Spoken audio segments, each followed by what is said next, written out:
जय महाभारत पार्टी का संस्थापक एवं राष्ट्रीय अध्यक्ष और मैं सुप्रीम कोर्ट का अभिवक्ता हूं और वैकुंठम धाम का मालिक यानी वैकुंठम ट्रस्ट का फाउंडर ट्रस्टी चेयरमैन हूं। हम महाराष्ट्र से बिलोंग करते हैं। तो जय महाभारत पार्टी राष्ट्रीय स्तर पार्टी है। ये अखंड भारत में बीजेपी और कांग्रेस को विकल्प है। जय महाभारत पार्टी अखंड भारत में कोई चुनाव लड़ना चाहता है, जय महाभारत पार्टी के द्वारा जय महाभारत पार्टी स्वागत कर रहा है। आज जय महाभारत पार्टी का राष्ट्रीय अधिवेशन हुआ।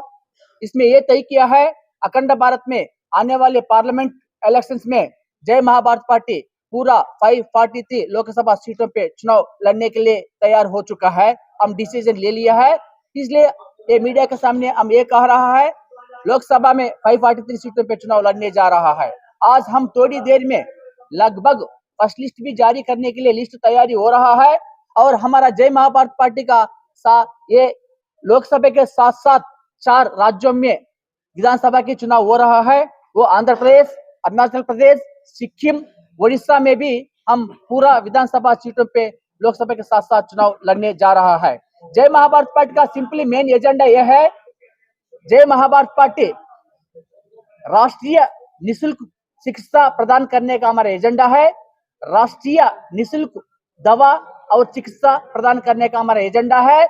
शिक्षा देना है, दवा देना, ट्रीटमेंट करना, ये पूरा सेवा भाव है। आजकल कॉर्पोरेट सिस्टम में पूरा बिजनेस बना दिया, उसको रोक लगाएंगे। प्राइवेट एजुकेशन, प्राइवेट मेडिकेशन को टोटल हम टेक ओवर करके या बैन करके nationalised free education, nationalised free medication हम लागू करने का तय है। और इसके साथ साथ भारत का जो 33% महिला का रिजर्वेशन लाया कॉन्स्टिट्यूशनल इलेक्शंस में, संवैधानिक इलेक्शन में, इसमें हम संतुष्ट नहीं है। महाभारत पार्टी अर्धनारीश्वर तत्व है। औरत को आधा हिस्सा देने के लिए जय महाभारत पार्टी 50% यानी 50% संवैधानिक चुनाव में आरक्षण लागू करने के लिए हमारा जय महाभारत पार्टी में एजेंडा में रखा है। और भारत का जीएसटी 28% हम रिपील करेंगे। कॉमन टैक्स 16% लागू करके जो जनता का आर्थिक लुटाई से हम मुक्त राहत देना चाहता है। और अखंड भारत में सारा नदियों को जोड़ के खेतबाड़ी किसान लोगों का गांव-गांव पीने का पानी व्यवस्था करके खेतबाड़ी किसान लोगों को आगे बढ़ाने के लिए हम प्रयास करना है और वो एजेंडा में रखा है। और मिनिमम सपोर्ट प्राइस खरीफ सीजन, रबी सीजन में जरूर हम हमेशा के लिए लागू करेंगे। किसान के साथ हम कंधा मिलाकर आगे बढ़ेंगे। मिनिमम सपोर्ट प्राइस हम बिना किसान का डिमांड हम स्वयं लागू करने के तैयार है जय महाभारत पार्टी सरकार बनाने के बाद। और इसके साथ साथ बेरोजगारी, भय मुक्त, भूख मुक्त, बेरोजगारी मुक्त करने का हमारा जय महाभारत पार्टी का एजेंडा है।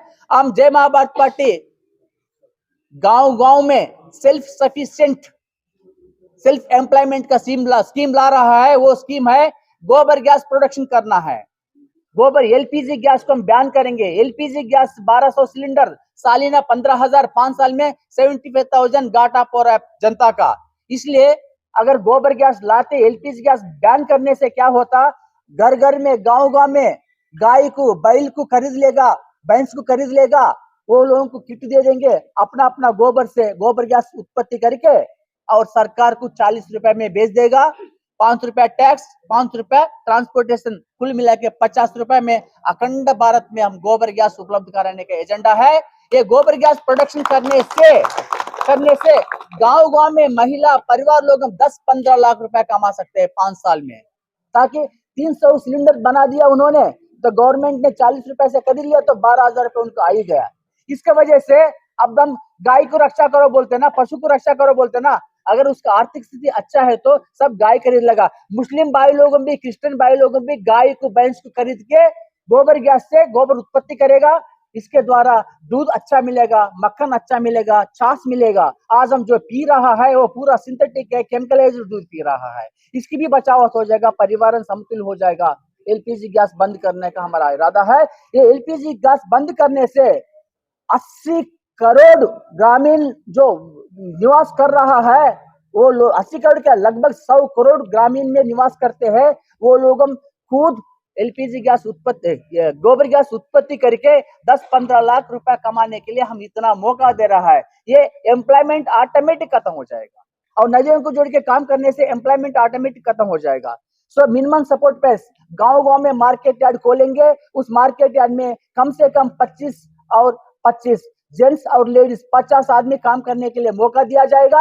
आपका फसल आपका गांव में आपका मार्केट में 5 मिनट में बेचना है, पैसा लेना है, जो ऑलरेडी तय किया एमएस मिनिमम सपोर्ट प्राइस के हिसाब से ये करना है। भारत में लगभग 800 लोकसभा और राज्यसभा कुल मिला के लगभग 800 एमपी का पार्लियामेंट्री कॉन्स्टिट्यूंसी में हम परमानेंट ऑफिस कम रेजिडेंस बना देंगे। एमपी लोगों को वहां बिठा देंगे।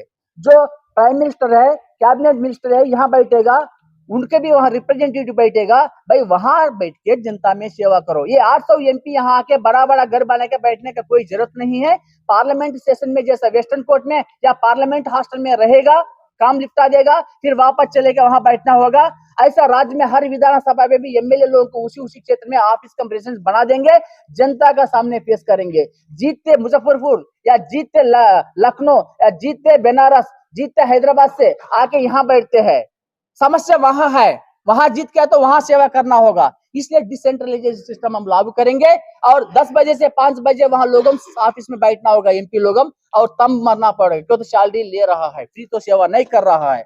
और हमारे ये भी लागू करेंगे भविष्य में एमपी लोगों को, एमएलए लोगों को, और एक अच्छा सिस्टम लाएंगे। जय महाभारत पार्टी में देश प्रति हो, सेवा भाव हो, ऐसा लोगों को जय महाभारत पार्टी आमंत्रण कर रहा है 543 सीट लड़ने के लिए, और उसमें हम मौका दे देंगे। और ये 543 सीट में या विधानसभा सीटों में 50% लेडीज को टिकट देने के लिए जय महाभारत पार्टी निश्चित रूप में तैयार है। और उसमें 25% युवा, 25% बड़ा लोगों की भी बैलेंस करने के लिए हमारा इरादा है। हम श्री यत्र नारीस्त पूजनते रमनते तत्र देवता, कहाँ कहाँ नारी का इज्जत मिलता है वहां देवी देवता कूद आके नाचता है। इसलिए ऐसा परिस्थिति में देश को रक्षा करने के लिए नारी का भूमिका जरूरी है। करप्शन मिटाना है तो माँ, एक माँ घर संभालते, एक माँ प्रधानमंत्री को बनाते, एक माँ राष्ट्रपति को बनाते, कि हम एक माँ एमपी एमएलए क्यों नहीं बन सकते? उसको 50% आरक्षण देना नहीं, उसका अधिकार खुद है। इसलिए हमारा माँ का सेवा कर रहा है, ये नहीं है माँ का मौका दो 50% लेने के लिए, तो देश को भी सुधर देगा। सरस्वती माँ है, लक्ष्मी माँ है, पार्वती माँ है, गायत्री माँ है, सब कुछ माँ है। लेकिन जब हिस्सा का बात आते 33% दे दिया, हम बहुत बड़ा किया। We are not compromising that act, we are going to introducing 50% reservation to the entire womens of in our India. That is our main motto है।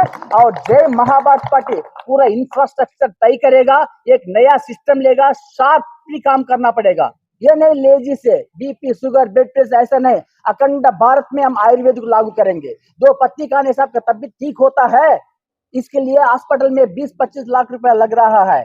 इसलिए अखंड भारत में हम आयुर्वेद का एंकरेज करेंगे, मुफ्त इलाज देने का हमारा इरादा है। और इसके साथ साथ पॉलिसी है, इंटरनल अफेयर पॉलिसी है, इकोनॉमिक पॉलिसी है, एम्प्लॉयमेंट पॉलिसी है, सारा भी डिजाइन है। इसलिए जय महाभारत पार्टी में सुप्रीम कोर्ट का, हाई कोर्ट का, हर जगह पे कई लर्नड एडवोकेट्स भी इसमें शामिल है। सो यूनिवर्सल लॉ ऑर्गेनाइजेशन भी हम सेटअप कर दिया। अखंड भारत में, विश्व में लॉयर्स का सलाह लेके न्याय की भी लोगों को फ्री सेवा करने के लिए जय महाभारत पार्टी मौका दे रहा है। और कोई जनता आपको कोई समस्या है तो यूनिवर्सल लॉ ऑर्गेनाइजेशन जय महाभारत से कनेक्टेड है, आप लोगों सेवा ले सकते हैं। और इसके साथ साथ जय महाभारत पार्टी का जो मुद्दा आ रहा है बाउंड्रीज का, प्यार से सब सिस्टम होता है, नफरत फैलाने से कुछ भी नहीं होता है। अखंड भारत में हम है, दो देशभक्त है तो यहाँ रह सकते हैं, मुस्लिम हो, हिंदू हो, क्रिश्चियन हो, कोई भी हो। जब देशभक्त नहीं है, यहाँ रहने का कोई अधिकार नहीं है। ये तो सबसे बड़ा ह्यूमैनिटी ग्राउंड है। इसलिए मैं ये कहना चाहता है, जो ऑलरेडी देश को रूल किया आज कर रहा है, तो कोई समय महान है, समय बलवान है। इसलिए समय के साथ हम सब झुक के जाना पड़ेगा। इसलिए जो जनता का समस्या पे दृष्टि करके आप लोगों को काम करना होगा बोल के जो सरकार को मैंने पिछले बार भी कई बार बोल चुका है, लेकिन जय महाभारत पार्टी कूद करने के लिए तैयार होकर आपके सामने आया। जय महाभारत पार्टी का पूरा राष्ट्रीय स्तर सिलेक्शन कमेटी और स्पोक्स पर्सन बन के अपना आनंदगिरी महाराज जी है, और पूरा प्रोग्राम को जय मां भारत पार्टी को ब्लेसिंग करने के लिए सेंट्रल पार्टनर में साई गुरुमा है, और राष्ट्रीय कोऑर्डिनेटर और जितेंद्र पांडे जी है, पार्लियामेंट्री कमेटी मेंबर और चेयरमैन है सज्जन झा है, और पार्लियामेंट्री कमेटी का प्रणामी देवी है, और सिक्किम का प्रेसिडेंट पार्लियामेंट्री कमेटी, सिक्किम का सीएम दावेदार सन्माया गुरुंग जी है, और गोवा का चीफ मिनिस्टर दावेदार नरेश सूरज जी है, और कार्टून जी, ऐसे कई लोगों अखंड कोने कोने से राष्ट्रीय अधिवेशन में आ चुका है, और क्षितिज जी भी मंच पे आने का ऐलान करते हैं।